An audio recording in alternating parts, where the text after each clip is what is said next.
Happy Sunday, everybody.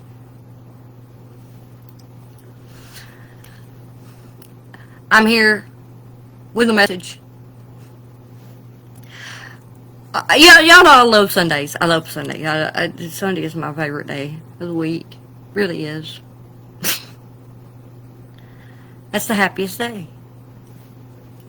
Anyway, I'm here. It's quiet this morning. Dogs are asleep. It's cold today.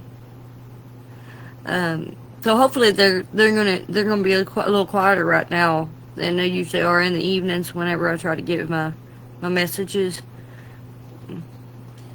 So I gotta start trying to do that. Trying to find some time that's a little quieter and a little more calm to give the messages.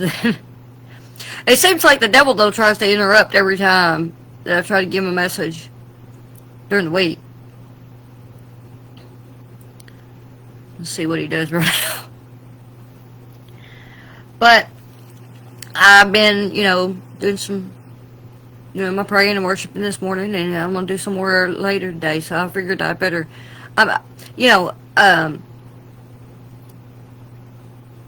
some of the,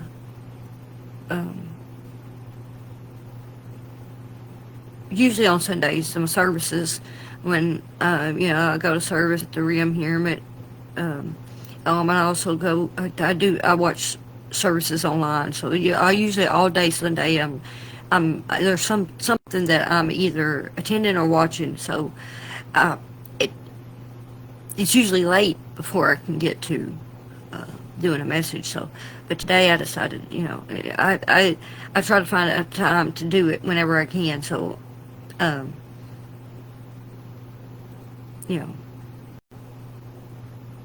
never know when I'm gonna pop up. Anyway, so the message I have, let me check real quick. I gotta check. I'm having technical difficulties. Make sure I'm online, and yes, I am. So there. We got that took care of. That's out of the way. So the message that I'm going to give this morning is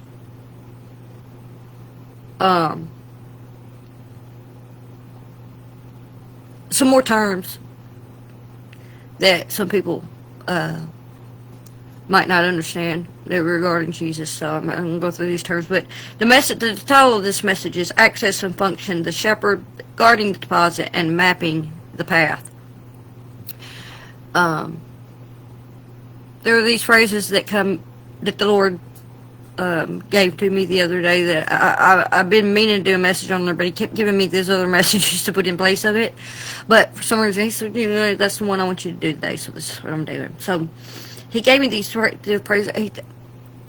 Jesus is referred to as, he is the shepherd, but he's also referred to as a gate or door. And in reference to that, believers are referred to as gatekeepers or doorkeepers.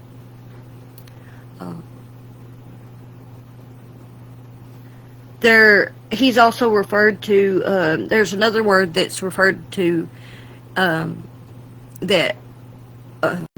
another word is used that's related to gatekeepers and doorkeepers, talking about porters. And it's a term that was used, it's used interchangeably with gatekeepers and doorkeepers. A porter, but it's a more modern term, a porter, but it has changed meaning over time because of what it was used for, regarding modern hospitality, hotels and things like that. So we're going to go through that discussion on that. And he is also, Jesus is referred to as the way, and or the way maker. There's worship songs that call him the way maker. But he in the biblical narrative, he's called the way. But yeah, he is a way maker. So this in relation to this, believers are considered to be well, like wave markers. So I'll go through that term too. So,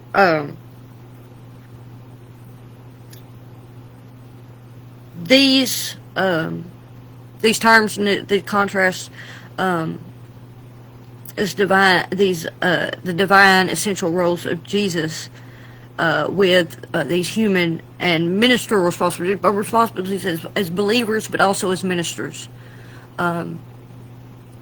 The what our relation is to Him as it would in relation to these terms. So, as we'll see, Jesus is the sole source of salvation, access, and provision, while the believer's duty is to guard, guide, and point others to Him. So this pattern establishes that Jesus' role is what we call ontological, which is He is the thing itself. And us as believers, our role is functional. We work for the thing. Jesus is the boss, and we are workers. He is the king, and we are the servants. Our role is functional in relation to His role. The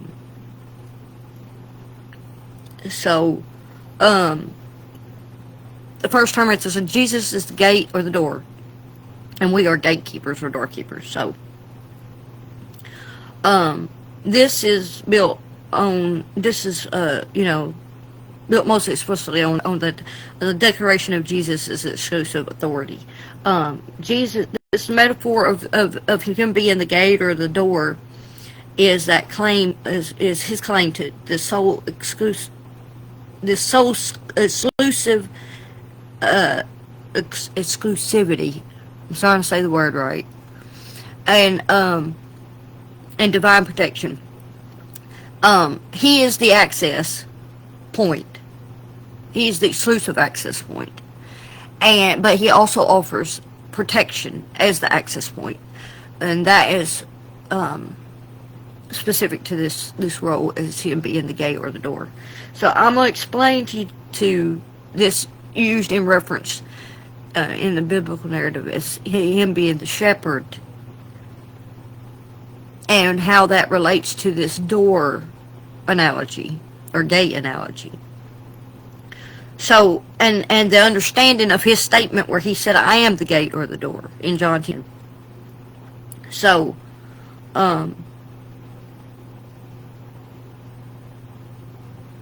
this is historical and cultural context of shepherding in ancient Palestine, particularly the practice of the shepherd acting as a physical door for the sheepfold. That's where this comes from. So, what they would have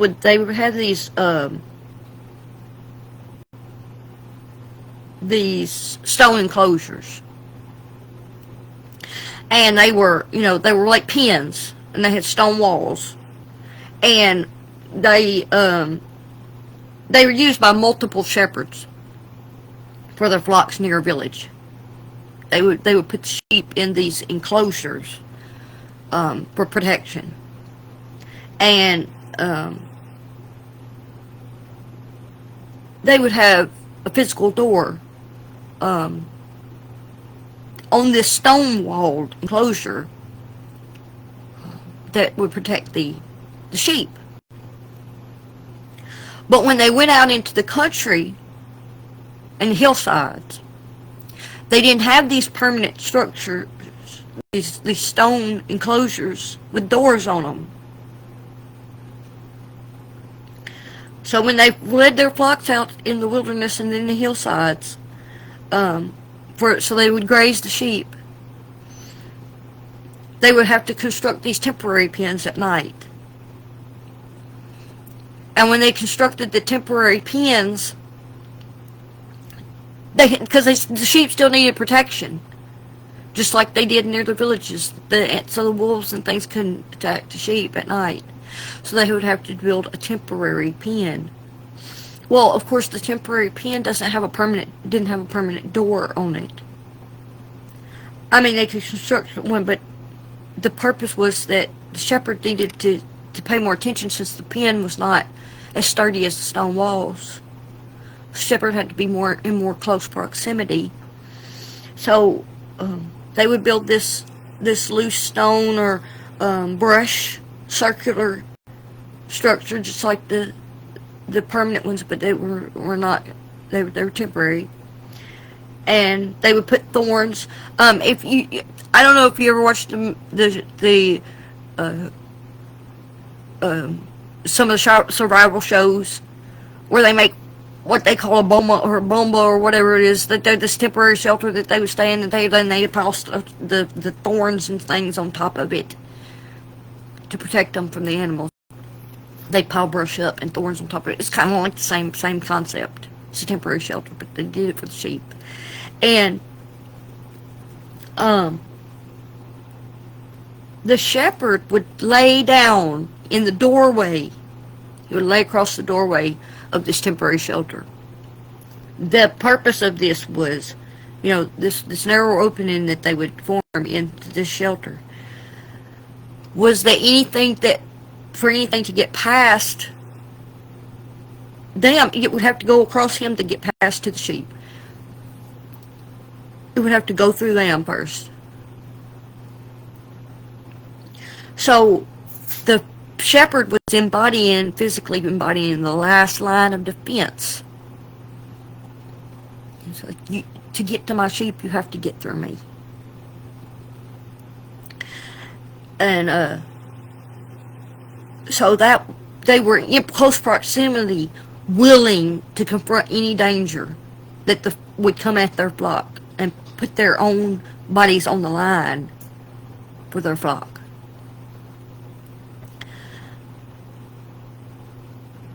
This is perfectly illustrated when Jesus says in John 10:11, it says, "The good shepherd lays down his life for the sheep." He put himself in the line of fire, in the line of attack. Because the first thing that anything would attack would be the thing that was in the doorway that was able to get to first. The entrance.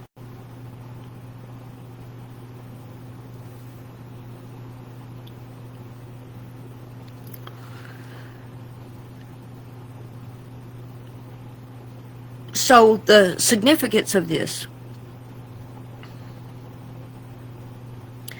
is that Jesus is not merely a pathway or an entrance, but he's that non-negotiable point of entry, that abundant life and salvation. That there's no legitimate way into the fold besides through him.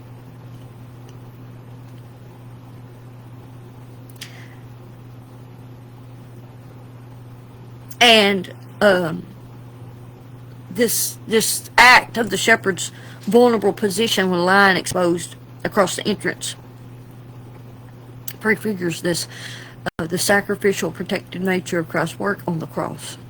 And he deliberately placed himself between his flock and spiritual danger, sin, death, and the devil.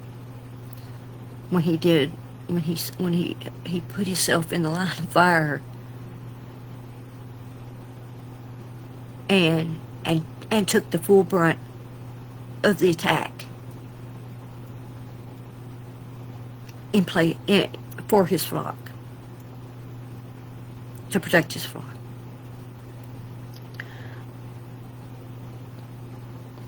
And just as the shepherd at the door controls who enters and exits, Jesus authorizes and protects his followers. Jesus is the only legitimate means of entry into God's spiritual fold. As he stated, "I am the gate. Whoever enters through me will be saved. They will come in and go out and find pasture."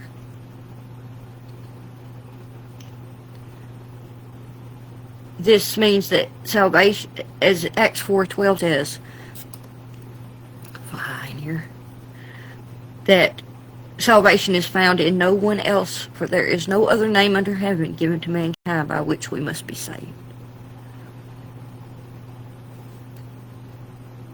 As the shepherd who laid down his life lay down in the sheepfold interest, Jesus sacrifices the ultimate barrier against spiritual harm and false teaching. John 10 says, the Good Shepherd lays down his life for the sheep. Entering through him leads to safety, freedom, and abundant life.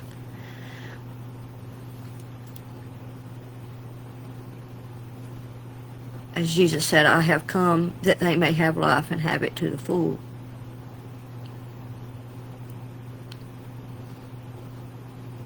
So that takes us to our role as the gatekeeper or the doorkeeper. The believer is called to a function of vigilance and stewardship.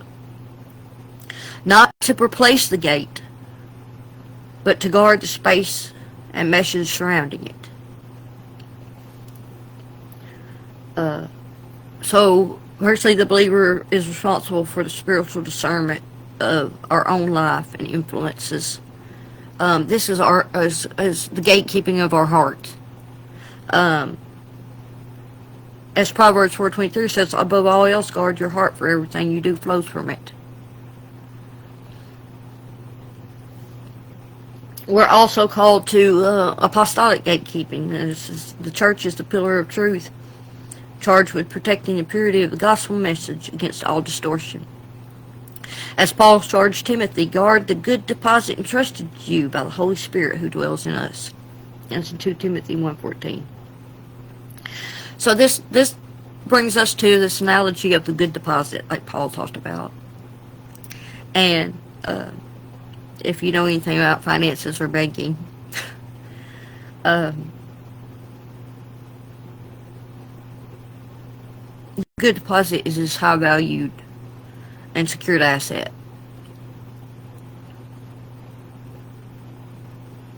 This is sound doctrine. This is our entire faith and sound doctrine. This is the high valued secured asset is the Christian faith and sound doctrine.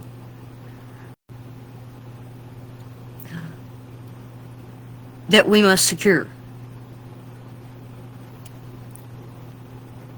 And ministers, apostles, those of the fivefold ministry, they're charged with being these depositors. We're the rightful owners who are entrusted the asset. To the church,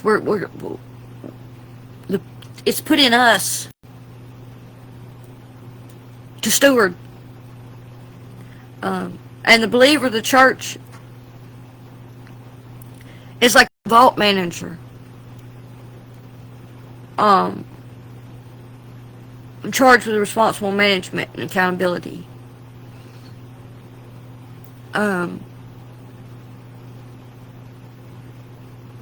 We guard the deposit and management to secure it and trust and make sure that it's being that the thief's not staying away from the church. And believers are charged with making sure that it's used properly for the right purposes.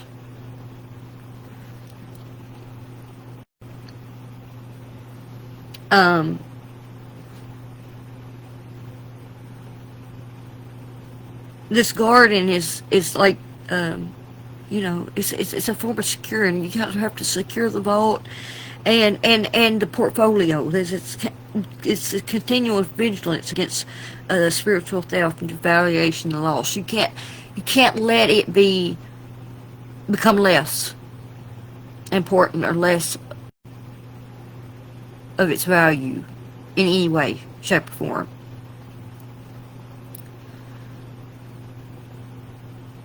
And we do this by the Holy Spirit. And the Holy Spirit's like a security system at the bank. And the oversight. The board. As It's this divine power enabling discernment and courage to defend the truth.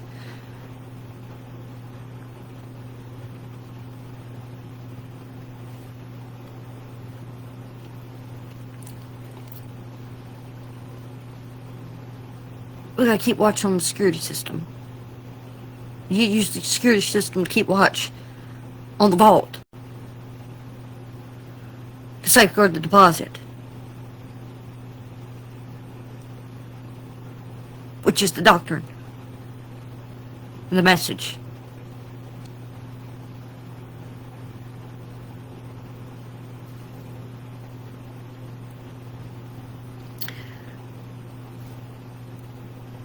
So this takes us to the next analogy, which is when it talks about Jesus as being a portal, or Jesus is. Oh, it says porters. So if we were porters, Jesus is a portal.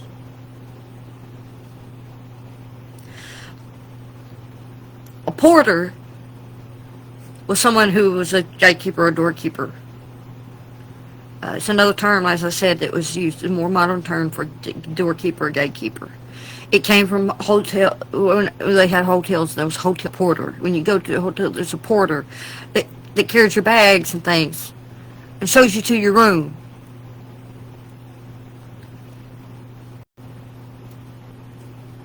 There's a porter at the door that opens the door to a building. They call him a doorman sometimes, but they're called a porter. That's one of the terms for it, is porter. So, if we are a porter, then Jesus is the portal. He is the door. He is the portal. He's that access point. The term portal emphasizes an open, accessible passage, and the porter highlights the believer's commissioned role as a messenger and burden carrier.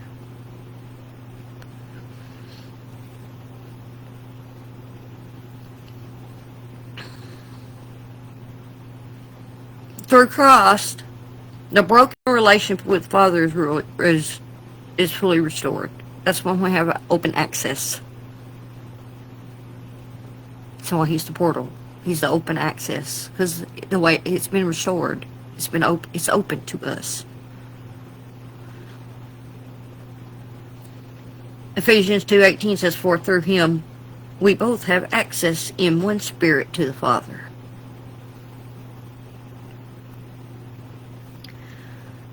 So as believers, as I said, our role are the porters. And a porter signifies the believer's role in carrying the message of reconciliation to the world. We are commissioned to deliver the good news about the portal to all nations. The good news, as the door is wide open.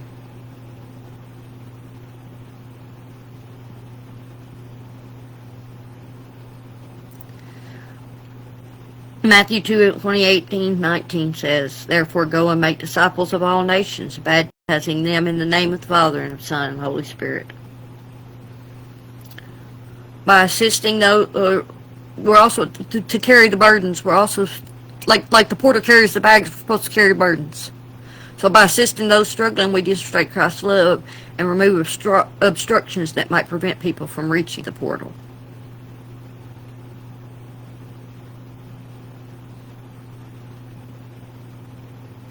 You gotta take those bags.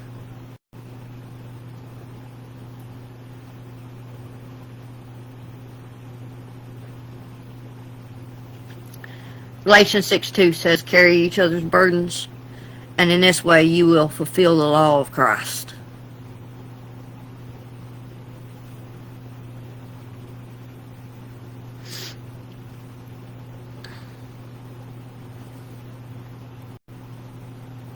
As I said, people come to a hotel, they're tired, they're weary, they've been traveling. Porter gotta help them get to the room. You can carry them burdens up there for them. For a little ways, anyway.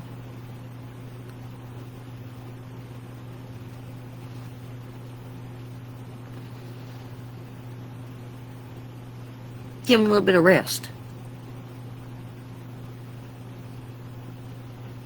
So they can continue on.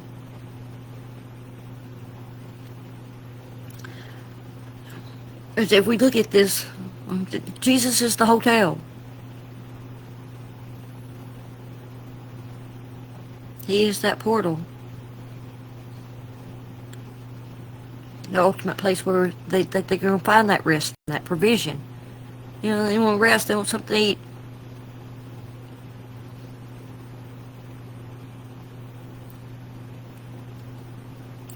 So, you know, we're commissioned to help guide and carry some of that baggage to assist them.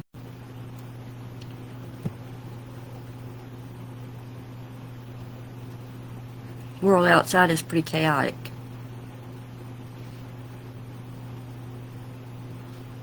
It's safe inside that Grand Hotel.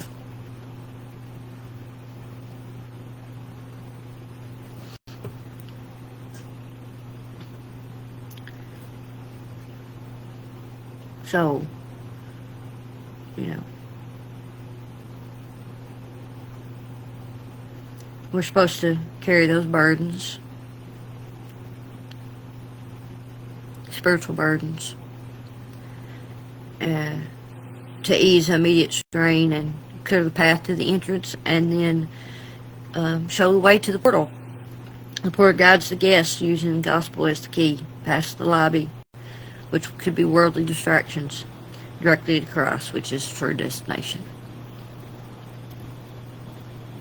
So the next term, analogy, is Jesus as the waymaker. And we are the way markers. If he's the waymaker, we are the way markers. This analogy distinguishes between the creation of the path, which is Jesus' work, and the directional guidance, which is the believer's testimony.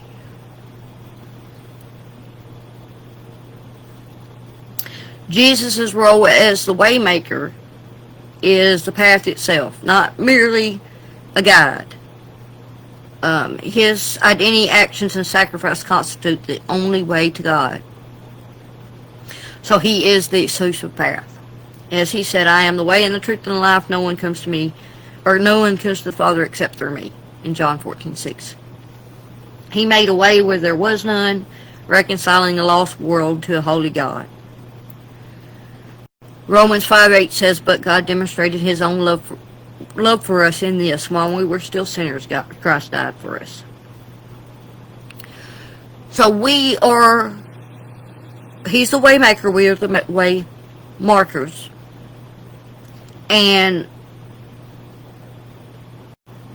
this can be understood as,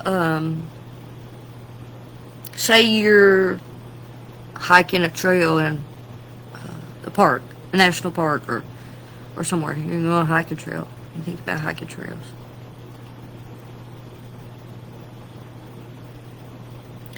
Well, Jesus is the trail itself. That he's the sole designated and established route through a perilous wilderness, which is the fallen world. Because he cut the path. He made the trail, but he is the trail. He cut that path through sin and death. He also built the only bridge that's across this chasm, an uncrossable chasm that separated us.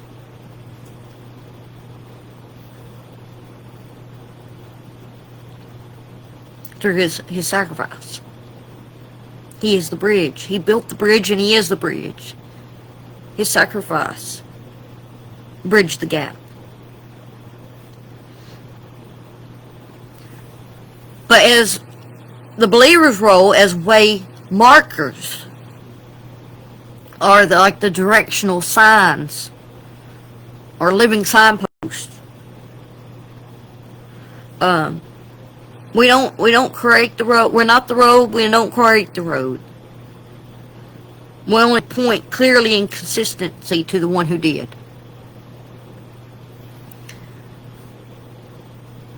So our lives are meant to be a testimony that points to Jesus, preventing others from following false trails or remaining lost.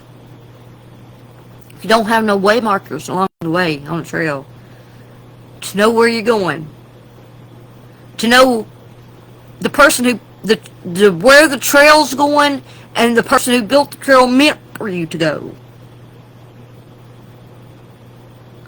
If you don't have the markers along the way, you're going to get lost. You're going to go on some other trail over here that's not marked, that's not the correct trail, that nobody meant for you to go on. That maybe some animal, some beast made. A game trail don't have nothing to do with the trail that the trail maker made.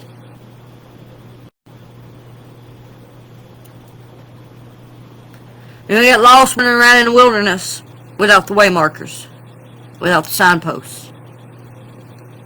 So, signposts, that's what we are. We are signposts for the others to find their way.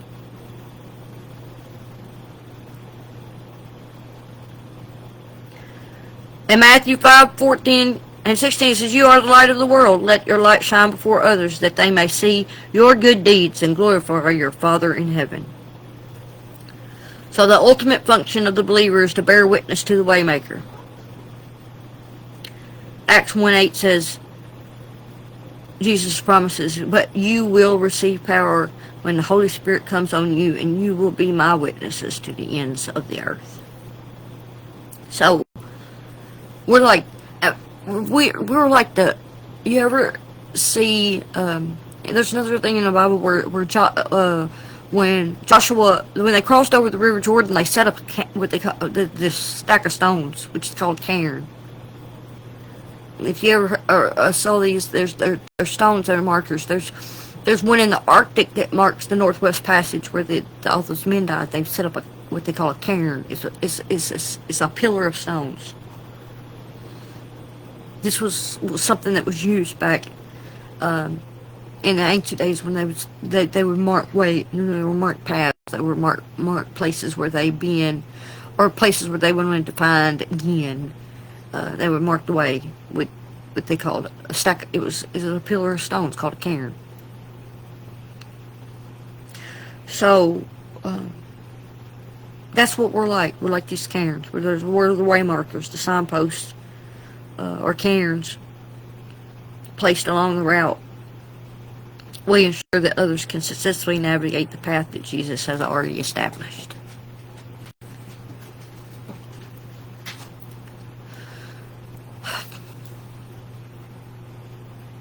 I hope y'all enjoyed this message. Anyway, that's it for tonight. Today. Saturday night. I'm used to doing these at night, so I'm sitting here. It's more. It's not even. It's just noon, Sunday. Anyway, I love y'all, and I will, I guess, see y'all tomorrow. Y'all have a blessed rest of this Sunday.